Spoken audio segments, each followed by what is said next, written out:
Baradae ini membuat pengakuan yang disampaikan kepada penyidik setelah dilakukan pemeriksaan secara maraton, dan itu terjadi kepada tersangka-tersangka lainnya sampai bisa mengungkap tabir kejadian yang selama ini menjadi tanda tanya masyarakat. Apakah benar terjadi tembak-menembak atau ada kejadian lain yang disembunyikan? Setelah kasus ini diambil alih oleh Mabes Polri, satu persatu fakta pun mulai terkuak. Tim khusus bentukan Kapolri ini terus bekerja berupaya mengungkap kebenaran di balik meninggalnya Brigadir Yosua tanggal 8 Juli 2022.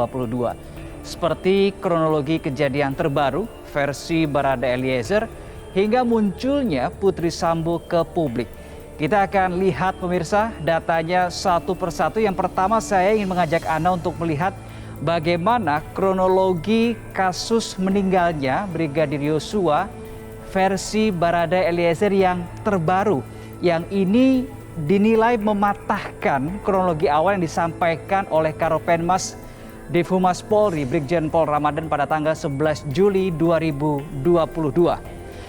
Ini adalah kronologi berdasarkan keterangan baru Eliezer soal meninggalnya Yosua, bahwa kepada pengacaranya Eliezer mengatakan ini bermula dari adanya keributan di ruang tamu rumah dinas Irjen Pol Verdi Sambo, sehingga kemudian keributan ini membuat Eliezer ini turun dari lantai atas untuk melihat, mengecek sebenarnya apa yang terjadi di ruang tamu, kenapa sampai terjadi ada keributan.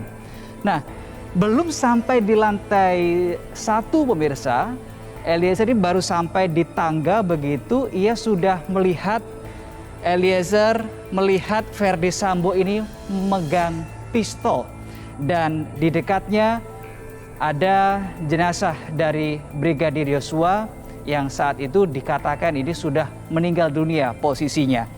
Dan setelah itu tidak berhenti di situ saja pemirsa, Eliezer juga mengaku mendapatkan perintah untuk menembak dinding-dinding yang ada di rumah dinas dari Irjen Pol Verdi Sambo itu sendiri, sehingga akan menimbulkan kesan terjadi adu tembak atau tembak menembak antara Eliezer dan juga Yosua, seperti yang dibangun dalam tanda kutip narasinya sejak awal oleh aparat kepolisian pada tanggal 11 Juli 2022.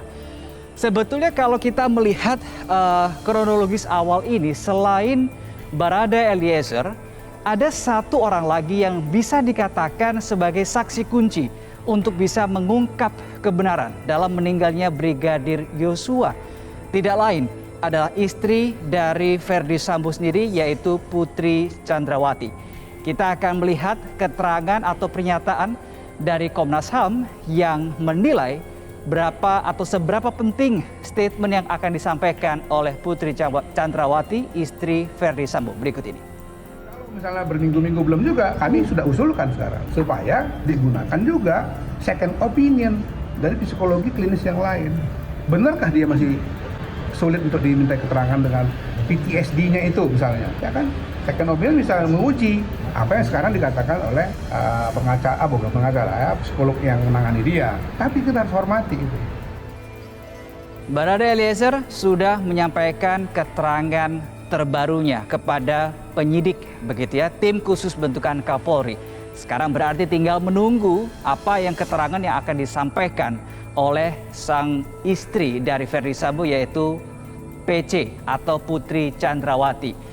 Setelah Baradae Eliezer ditetapkan sebagai tersangka, kemudian Irjen Pol Verdi Sambo juga ditahan, begitu dilakukan penahanan di Makobrimob Kelapa II Depok pada tanggal 6 Agustus 2022. Pada tanggal 7 Agustus 2022 ada satu kejadian yang ini bisa dikatakan dinantikan begitu oleh banyak masyarakat, oleh kalangan masyarakat, yaitu munculnya istri Verdi Sambo di hadapan publik, yaitu Putri Chandrawati. Tetapi munculnya Putri ini, kita lihat kalau rentang waktunya Brigadir Yosua meninggal di tanggal 8 Juli 2022, ia baru muncul tanggal 7 Agustus 2022, hampir 1 bulan setelah meninggalnya Brigadir Yosua. Kemudian pada saat itu seperti yang saya sampaikan bahwa kedatangan dari Putri Chandrawati ini adalah ingin menjenguk suaminya Ferdy Sambo di Makobrimob Kelapa II Depok, dan kepada awak media yang hadir pada saat itu, Putri Chandrawati mengatakan salah satunya adalah meminta doa kepada masyarakat terhadap kasus atau peristiwa yang sedang ia alami saat ini. Lebih lengkapnya pemirsa, saya ajak Anda untuk kembali mendengarkan kali ini pernyataan dari Putri Chandrawati berikut ini. Saya Putri bersama anak-anak, saya mempercayai dan tulus mencintai suami saya. Saya mohon doa agar kami sekeluarga dapat menjalani masa yang sulit ini. Dan saya ikhlas memaafkan segala perbuatan yang kami dan keluarga alami. Sebagaimana kita ketahui pemirsa, istri dari Ferdy Sambo, Putri Sambo ini juga sudah meminta perlindungan kepada LPSK tepatnya pada tanggal 14 Juli 2022. Dan sampai dengan kemarin LPSK ini masih belum bisa mendapatkan keterangan lebih lanjut dari Putri Sambo. Dan kalau berdasarkan surat permohonan yang diajukan oleh Putri, kita lihat di situ berdasarkan informasi yang kami dapatkan bahwa Putri ini meminta perlindungan di berbagai sisi. Mulai dari perlindungan fisik, kemudian perlindungan prosedural, perlindungan bantuan hukum, dan juga perlindungan bantuan psikologis. Tetapi permohonan Putri ini bisa saja ditolak.